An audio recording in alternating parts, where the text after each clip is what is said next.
I always believed my mother loved me more than anyone else in the world. She worked long hours. She cooked for me every day. She never bought expensive clothes for herself. But she always made sure I had what I needed. When I was a child, I loved drawing. I drew on old notebooks. I drew on newspapers. Sometimes I even drew on the back of shopping receipts. My mother often stood beside me and watched quietly. "That's nice," she would say with a small smile. Those words made me happy. As I grew older, my love for drawing grew too. While my friends played games after school, I stayed in my room and practiced. I drew people, I drew buildings, I drew anything I could see. By the time I entered high school, I had only one dream. I wanted to become a designer. My teachers supported me. "You have talent," my art teacher told me one afternoon. "If you keep working hard, you can get into a good art school." From that day, I worked even harder. My classmates studied math and science late into the night. I studied too. But after finishing my homework, I spent hours drawing. Some nights, I slept only 4 or 5 hours. I was tired, but I was happy. Because I could see my future. Or at least, I thought I could. Then one warm afternoon, a large envelope arrived at our house. My hands shook when I saw it. The name of my dream art school was printed on the front. I opened it carefully. For a few seconds I could not breathe. I got in. I read the letter again and again. Then I ran home as fast as I could. My heart felt like it would burst from excitement. The smell of dinner came from the kitchen. My mother was sitting at the table. She looked tired after work. But I did not notice. I was too excited. "Mom!" I shouted. "I got in!" She looked up. "What is it?" I handed her the letter. She took it and started reading. A smile appeared on my face. I waited for her to smile too. But she didn't. The room became strangely quiet. My mother read every word very slowly. Then she put the paper down. Her face showed no emotion. "Mom," I asked. She looked at me for a long moment. Then, without saying a word, she tore the letter in half. Rip. The sound froze my blood. I stared at the pieces in her hands. For a second, I thought I was dreaming. Then she tore it again. And again. Small pieces of paper fell onto the table. "Mom!" I shouted. What are you doing?" My hands were shaking. My chest felt tight. She stood up slowly. "I'm doing this for your own good." I could not believe what I heard. "For my own good!" I yelled. "That was my dream." She looked directly into my eyes. "You need a stable future." "You don't understand," I said. Tears filled my eyes. "I worked for this." Her voice became cold. "No." She pointed at the torn pieces on the table. "You don't understand life." I wanted to argue. I wanted to scream. But no words came out. That night, I locked myself in my room. I sat on the floor and stared at my drawings. The moonlight came through the window. Everything felt different. Everything felt broken. I felt like my mother was not on my side. And before the sun rose the next morning, she had already made a decision for my future. A decision I would hate her for during the next 20 years. A week after my mother tore up the admission letter, we stopped talking like a normal mother and son. We still lived in the same house. We still ate at the same table. But something had changed. The warmth between us was gone. Every conversation felt short and cold. One evening, I tried one last time. "Mom, please," I said. "I can apply for scholarships. I can work part-time. I can find a way."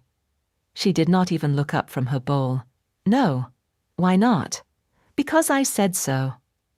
I slammed my chopsticks onto the table. "It's my life." For a moment she was silent. Then she spoke quietly. "One day you will thank me." I laughed bitterly. No, I won't.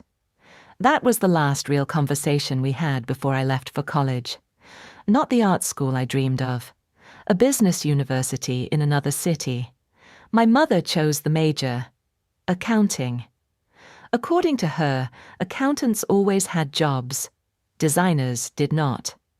The first day on campus, I walked past the art building. Students sat outside with sketchbooks in their hands. Some were drawing trees. Some were painting portraits. They looked happy. I stood there for several minutes. Then I turned around and walked to my accounting class. I told myself it did not matter, but deep down it did.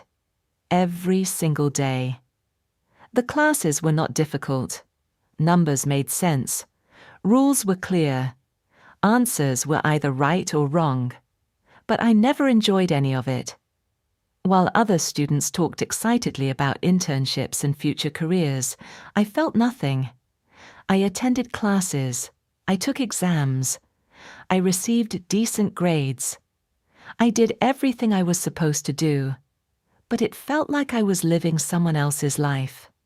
Sometimes late at night, I opened my old sketchbook. I drew for an hour or two. Then I hid it away before morning, almost like a secret, almost like a crime. 4 years passed that way. Then graduation came. Soon after, I found a job at a large company. The office sat inside a tall grey building. Every morning I entered through the same glass doors. Every evening I left through them. The days began to blur together.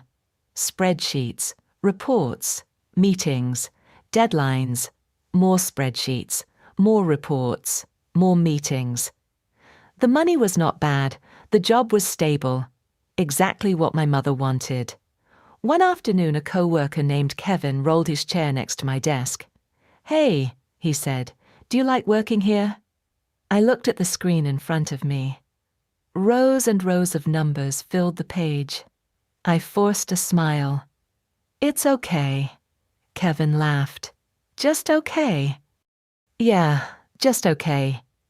He nodded and returned to his desk. The truth was much simpler. I hated it. Not because the work was hard, not because the people were bad. I hated it because every day reminded me of the life I never chose. As the years passed, my relationship with my mother became worse. When she called, I often let the phone ring. When she sent messages, I replied hours later, sometimes days later.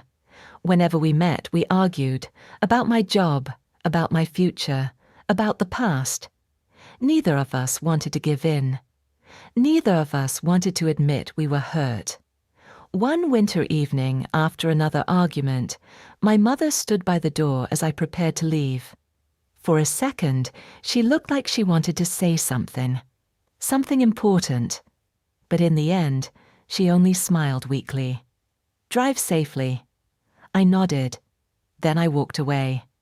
I did not know it at the time, but that would become one of the last conversations we ever had. Years later, when I was 35, my phone rang in the middle of a busy workday. I almost ignored it. Then I saw the caller's name. It was a hospital, and the news on the other end of the line changed everything. When I arrived at the hospital, it was already too late. My mother was gone. I stood outside her room for a long time. People walked past me. Doctors spoke quietly. Machines beeped somewhere in the distance. But everything sounded far away. I had imagined many conversations with my mother over the years. In some of them, I finally forgave her. In others, she apologized to me. But now, none of those conversations could happen. The funeral was simple. A few relatives came. Some old neighbors came too. Everyone said kind things about her. She worked very hard. She was always helping others. She talked about you all the time. Every time I heard those words, I felt uncomfortable. If she talked about me so much, why did she destroy my dream? I still could not understand. A week later, I returned to her apartment to sort through her belongings. The place looked exactly the same. Her favorite cup sat beside the sink.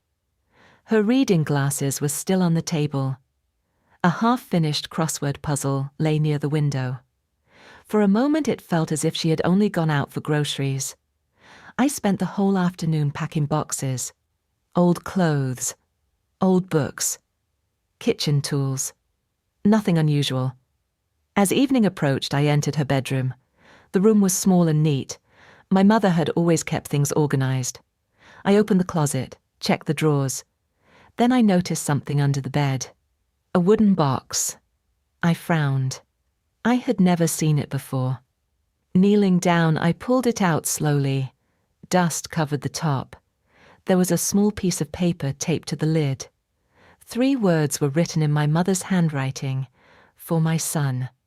My heart skipped a beat. For some reason, my hands suddenly felt nervous. I sat on the floor and opened the box. Inside were dozens of envelopes. Some looked old, others looked newer. All of them were addressed to me, but none had been mailed.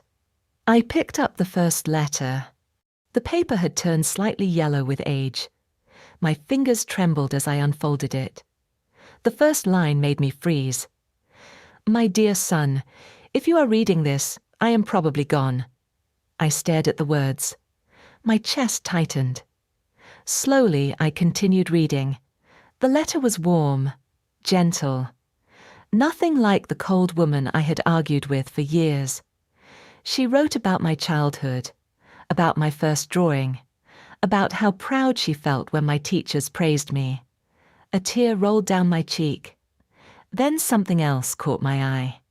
At the bottom of the box lay a clear plastic folder. Inside were dozens of papers. I pulled it out carefully. The moment I saw the first page, I stopped breathing. It was my art school admission letter, the same one she had torn apart 20 years ago. But someone had carefully taped every piece back together. Every single piece. I stared at it in disbelief. Why would she keep it? Why would she spend hours repairing something she claimed to hate? Confused, I searched through the rest of the box. That was when I found another stack of documents.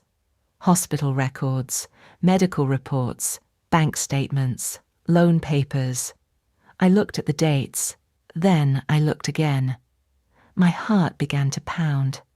All of the documents came from the same year, the year she tore up my admission letter. And suddenly, for the first time in 20 years, I felt that there was a part of the story I had never known. A part my mother had taken to her grave. A part hidden inside this box. I sat on the floor and looked through the documents one by one. At first, I did not understand what I was seeing. Then the pieces slowly came together. A hospital report, a diagnosis, treatment plans, medical bills. The dates were all from the same month I received my art school admission letter. My hands started shaking. I opened another file, then another, and another. The truth became impossible to ignore. 3 days before my admission letter arrived, my mother had been diagnosed with a serious illness. The treatment was expensive, very expensive, far more than our family could afford. I grabbed the loan papers. She had borrowed money from relatives. She had borrowed money from friends. There were records of unpaid debts everywhere. Then I found a small notebook. It was her handwriting. Inside, she had carefully written every expense: medicine, hospital visits, rent, food, utilities. The numbers were crossed out and calculated again and again. At the bottom of one page, I found a sentence: I can pay for his future, or I can pay to stay alive. I cannot do both. I covered my mouth. My eyes filled with tears. For 20 years, I believed she destroyed my dream because she wanted control. For 20 years, I believed she never respected what I loved. But the truth was much crueler. She was not choosing between art school and accounting. She was choosing between my education and her survival. I kept reading. Inside one of the envelopes was another letter. The paper was stained, as if tears had fallen onto it years ago. I unfolded it carefully. My dear son, I know you hate me. I knew you would hate me the moment I tore up that letter, but I could not tell you the truth. You were only 18. You would have given up everything for me. And I could not allow that. My vision blurred. I wiped my eyes and continued. It is easier for a son to hate his mother than to watch her suffer. So I chose to become the villain. A sob escaped my throat. For the first time I understood. She had never wanted me to carry her burden. She had carried it alone. Then I noticed something at the bottom of the box. A thick photo album. I opened it. Inside were hundreds of drawings. My drawings. Sketches from middle school. Portraits from high school. Even rough doodles I thought I had thrown away. She had saved them all. Every single one. Tucked inside the last page was a small note. Only one sentence. You were always a wonderful artist. I was only a poor mother. The tears came so hard that I could no longer read. And for the first time in 20 years, I wished I could tell her how wrong I had been. That night, I did not sleep. I sat alone in my mother's apartment and read every letter she had left behind. Some were only 1 page long. Others were much longer. Each letter was written in a different year. Together, they told a story I had never known. My story, and hers. One letter talked about my college graduation. You looked so serious in your graduation photo. I wanted to tell you how proud I was. Another letter mentioned my first job. You sounded tired on the phone today. I hope someone is taking care of you. There was even a letter about my wedding. Your wife has kind eyes. I think she will make your life brighter. I stopped reading for a moment. A painful thought entered my mind. Even when I ignored her calls, even when I answered her with cold words, she never stopped caring about me. Not once. The next morning, I took the box home. For weeks, I could think about nothing else. At work, I stared at spreadsheets without seeing them. At night, I looked through my old drawings. Some were childish. Some were messy. But they all reminded me of a younger version of myself. A version that still believed anything was possible. One Sunday, I made a decision. I opened a sketchbook for the first time in years. Then I started drawing. At first, my hands felt stiff. The lines were shaky. But slowly, the old feeling returned. The feeling I thought I had lost forever. Months passed, then a year. Soon, drawing became part of my life again. I took weekend classes. I met other artists. Eventually, I rented a small studio. It was not a big success. It did not make me rich. I felt alive. One afternoon, I visited my mother's grave. The sky was clear. A gentle wind moved through the trees. I carried a portfolio under my arm. Inside were my newest drawings. I sat down in front of the stone and smiled softly. "Mom," I said, "I became an accountant." The wind brushed across my face. I looked at the drawings. Then I laughed quietly. But I became an artist too. For a long moment, I sat there in silence. There were still things I wished I could ask her. There were still things I wished I could say. But some conversations come too late, and some answers arrive after the person is gone. As I stood to leave, I placed one drawing beside her grave. It was a portrait of her, young, smiling, happy. Then I whispered the words I should have said many years ago. "Thank you." On the drive home, I kept thinking about the phrase people often use. "I'm doing this for your own good." Sometimes those words hide control. Sometimes they hide selfishness. But sometimes they hide sacrifice. The most painful kind. Many years later, I finally understood something. The most ironic for your own good is not when someone controls your life in the name of love. It is when someone truly loves you, but life is so hard that the only way to protect you is to let you hate them. And by the time you learn the truth, all you can do is miss them.